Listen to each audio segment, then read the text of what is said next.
Well, the math may seem like a boring topic. But math or mathematics is the basis on which our civilization is built. And so is our universe. Ignoring math is like ignoring air we breathe.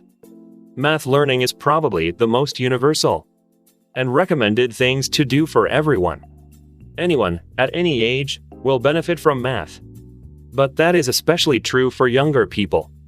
And here are a few reasons out of my head. First, learning math skills helps get a job. Because math is applicable in many demanded careers. Besides science or medical career fields, math-oriented people can do numerous things, like analytical jobs, which are all over the place. From accounting and finance, to coding, engineering, or electrical. Even construction or plumbing requires some math. Everything requires knowledge of math. Even managing your finances well. Learning math can lead to new careers and success. Most millionaires and billionaires know math pretty well.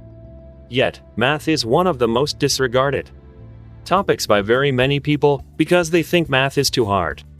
Math is not hard, it is that we are too lazy. Nobody will do our math for us. And if they do it for their benefit. Math learning online is simpler than ever. You do not need math study motivation or math motivation for students. You need math study tips and some good easy course. For recommended math learning resources, you can check the description of this video below. As usual, thank you for watching. See you later.